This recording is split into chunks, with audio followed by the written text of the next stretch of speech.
Teacher Lizzie Griswold on the left, posing for a photo with her students at the Academy Hall School on Main Street, which is now Old Main Street, sometime in 1882.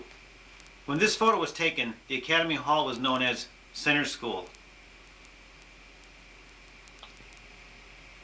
The C.H. Yeager store and house that stood on Meadow Road across from the railroad station and Glastonbury Avenue, photographed here on Tuesday, August 4th, 1914. The house was torn down in the 1950s and a metal treating room for the Connecticut foundry was built on the site.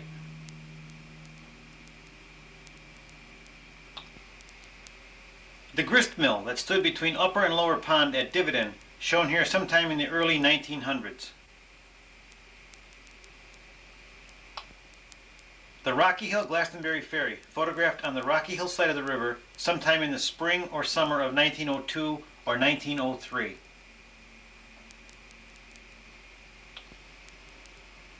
Saturday, June 30th, 1917. An automobile accident occurred late Thursday night on Elm Street when a Buick car owned by Ferris Bailey, operator of the steam shovel at the Connecticut quarry, struck the large elm tree near Mrs. A.D. Griswold's residence. The car was wrecked and Mr. Bailey and William Quinn were slightly injured. In March of 1917, Mr. Joseph Buckley of New York, a former resident of Rocky Hill, donated $50 to the town for the placement of a steel flagpole at the town's green near Center Cemetery in the center of town. By the end of June 1917, a citizens committee had made final plans for a parade and dedication ceremony to be held on the 4th of July. Also, a new flag bought with donations would be raised atop the new flagpole during the ceremonies. At 9 o'clock in the morning on Wednesday, July 4th, 1917, the parade portion of the flagpole ceremonies began. The marchers formed at an area on Main Street, now Old Main Street, somewhere near Parsonage Street, and then marched south on what is now Old Main Street, past the Methodist Church and Congregational Church, and then through the center of town, as you can see in this photo, which was taken on Main Street near Dividend Road. The parade was headed by Representative Frank Churchill, town officials, and parade marshal and Civil War veteran Samuel Ashwell. Marchers included Boy Scouts, Campfire Girls, school children, the Sacred Heart Drum Corps of Wethersfield, and 36 young women who carried the old Rocky Hill flag, which was bought during the Civil War. Also marching was the Rocky Hill chapter of the American Red Cross, whose members are shown here passing the Glastonbury Avenue and Main Street intersection. Also marching was the Rocky Hill Home Guard. This photo was taken as they crossed the Glastonbury Avenue, or as it was known then, Ferry Street, intersection with Main Street. At the town green, the old Civil War flag was draped around three sides of a platform that was erected around the new flagpole. After a speech by George Chandler about the Buckley family and their ties to Rocky Hill and Stepney Parish for 4 generations, Mr. Joseph Buckley got up and told of his father's love for the town of Rocky Hill. Although his father lived in New York, he would spend his summers in Rocky Hill. After talking briefly about his family's ties to Rocky Hill, he then officially presented the flagpole to the town. It was accepted by First Selectman William F. Griswold. After a short speech by Mr. Griswold, the new flag, which measured 15 feet by 25 feet, was unfurled by Civil War veterans Charles Robinson, Wilbur Hale, and Samuel Ashwell, as Bugler Adams of the Cromwell Home Guard sounded the colors. The flag was then raised on the new flagpole with a cannon salute. After singing by school children and a history of Rocky Hill's old Civil War flag by Mrs. Percy Bidwell, the ceremonies were over. The Buckley flagpole was 60 feet high and was set in 6 feet of concrete. Over 500 people attended the ceremonies, which included former residents of Rocky Hill who came back to participate in this special event. In the spring of 1928, the Buckley flagpole was taken down and a new flagpole was erected. This new flagpole was 50 feet high and made of wood. It was placed west of the Buckley flagpole site behind the War Memorial boulder, which was set up in 1925. A World War I cannon was also mounted on the town green in the same area where the Buckley flagpole once stood. Both the cannon and the new flagpole were accepted by First Selectman Edmund W. Courtney and dedicated on Memorial Day, Wednesday, May 30th, 1928. In the late 1970s, the wooden flagpole was taken down due to deterioration and was cut into pieces. It was replaced by an aluminum flagpole that was erected 5 feet behind the site of the 1928 flagpole. In the early 1980s, the aluminum flagpole was also taken down because of a problem with it and a small bend in it that occurred during a windstorm. The fiberglass flagpole that stands at the town green today and is shown here in this photo replaced the aluminum flagpole and is set in the same spot as the 1928 flagpole was. Looking northeast from Riverview Road at the railroad station area, houses on Meadow Road, and either the excursion ship Middletown or the excursion ship Hartford heading upriver. This photo was taken on Wednesday morning, January 26, 1921. Floodwaters around the Connecticut Foundry Company yard and water tower sometime in the spring of 1927.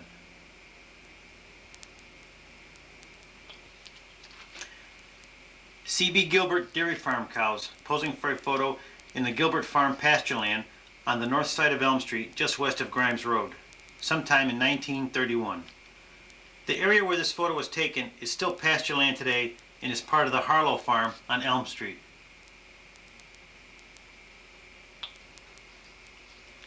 Sailors watching the Rocky Hill Glastonbury Ferry as it prepares to leave for the Glastonbury side of the river sometime in the late summer or very early fall of 1944.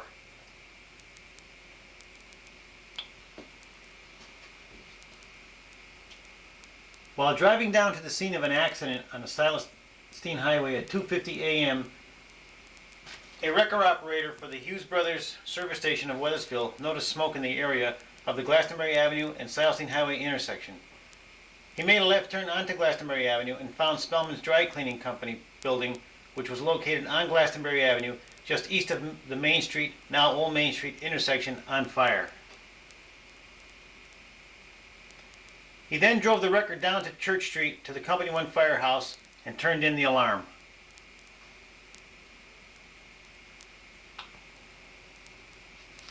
When the Rocky Hill Fire Department arrived on the scene, the fire was well underway and was threatening the buildings around the dry cleaners. The roof of a barn just west of the dry cleaners building, which you can see in this photo and today houses the Pioneer Lithographers Company and Stock Brothers Power Equipment, caught fire but was quickly put out.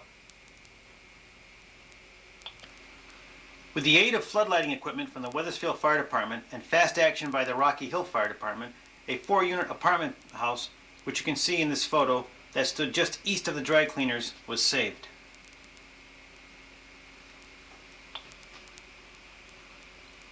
When the fire was finally under control and the last flames put out 4.5 hours later, the building was a total loss, as shown in this early morning west view of the fire scene.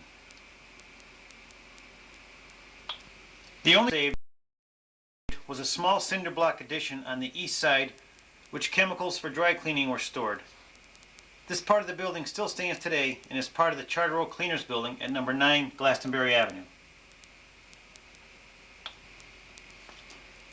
The fire also disrupted telephone service in the area because of burned wires. Crews from the Southern New England Telephone Company were sent to the scene, and by Sunday afternoon, telephone service on Glastonbury Avenue was restored. Almost 500 people watched the fire. Some of them brought hot coffee for the firemen, which was greatly appreciated by Fire Chief Corwin Hawkins. 3 Rocky Hill firemen, Al Roman, Phil Carpenter, and Austin Bakke, were treated for minor burns on their arms and hands at Dr. Orne Mosier's office on Elm Street. A 4th fireman, Alfred Lytell, twisted his ankle. A used clothing and antique store called Ye Old Melting Pot, which was also located in the Cleaners Building and was similar to the consignment shops of today, was also destroyed. The shop, operated by Mrs. Molly McGill of Riverview Road, had just opened a few months before. This fire occurred on Sunday, September 26, 1948.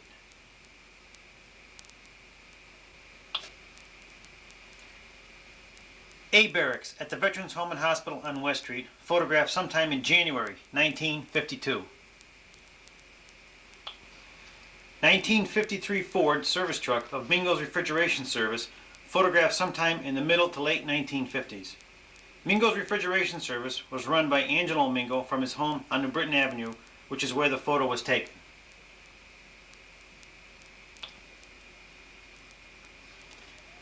The SMS Construction Company of Wethersfield expanding Rose Hill Memorial Park Cemetery sometime in the early to middle 1950s.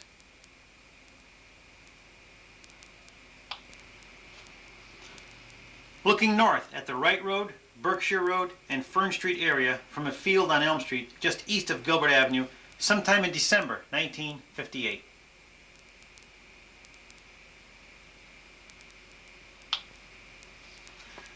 On Friday evening, January 12, 1962, while traveling north on Main Street near School Street, a Cromwell woman, after passing out, lost control of her car, struck several guardrail posts, hit a tree, and ended up rolling her vehicle over on the driver's side.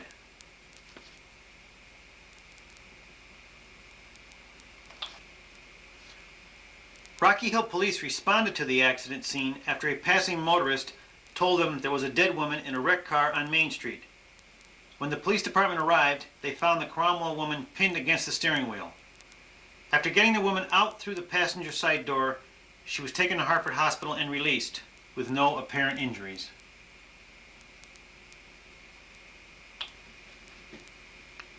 Teenagers heading out on horseback from the Blue Star riding stables. Rocky Hill resident Tiber Kovac, who was on the lead horse in the extreme left side of the photo, ran the riding stables from a barn he leased from Stanley Kroll on French Street. This photo was taken on Saturday, October 9th, 1971. Raising the Little League flag at Ronald J. DeMauro Field in Elmridge Park during opening day ceremonies to mark the beginning of the 1973 Rocky Hill Little League season on Tuesday, May 8th, 1973.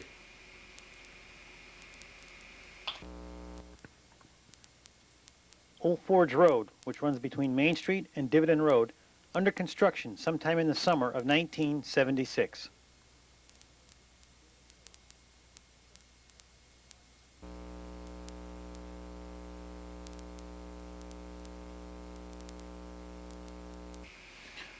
Workers putting on the last of the roof sections of the new town gazebo, which was donated by Rocky Hill residents Lenora and Art Birnbaum and is located on the green between Center School and the Town Hall.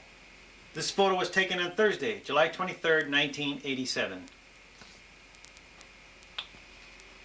Demolition of the Center School gym locker room to make way for the construction of the new community center addition to the school on Friday, October 12, 1990. The next selection of photos is Rocky Hill then and now. Looking south at the Main Street and Dividend Road split or intersection sometime in the late 1890s or very early 1900s. Looking south at the Main Street and Dividend Road split or intersection on Sunday, April 25th, 1993, more than 90 years later.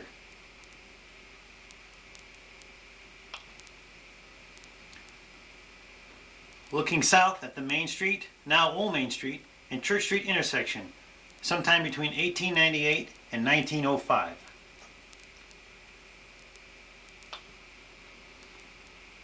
And this is looking south at the Old Main Street and Church Street intersection on Wednesday, April 28, 1993.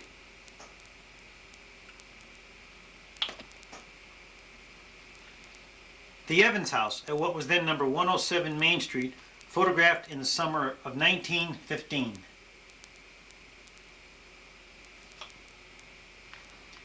And 80 years later, looking east at the former Evans House at what is now number 388 Old Main Street on Monday, August 21st, 1995.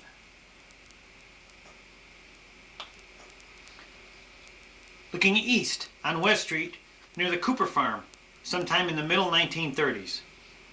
The Cooper Farm was located on the north side of West Street, not far from the Cromwell Avenue intersection.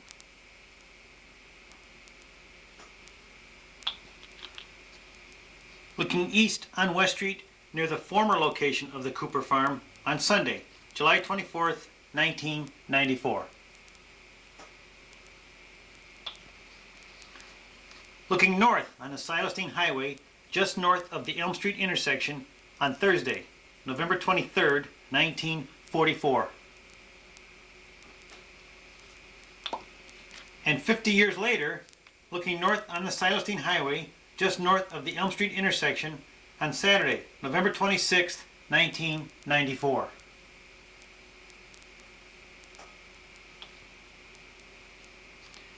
The Merrifield Paint Company on Inwood Road, photographed sometime in January 1964.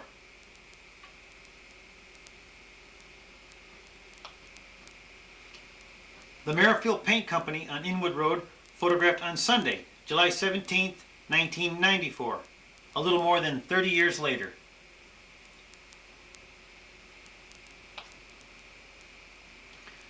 Looking west on New Britain Avenue near the Cromwell Avenue intersection, sometime in August of 1964.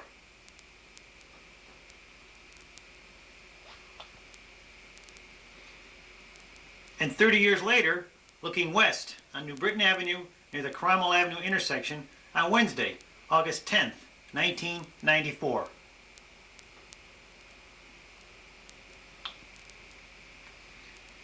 Sergeant John Catania, posing for a photo with one of Rocky Hill's 1964 Ford police cruisers at the police station on the corner of Main Street and Forest Street sometime in the fall of 1964.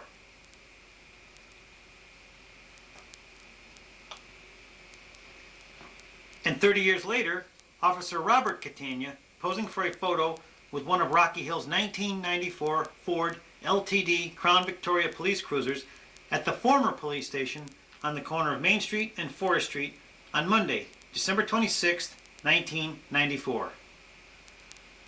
As an added note, since this photo was taken, Officer Catania has also become a sergeant in the Rocky Hill Police Department, just like his father was.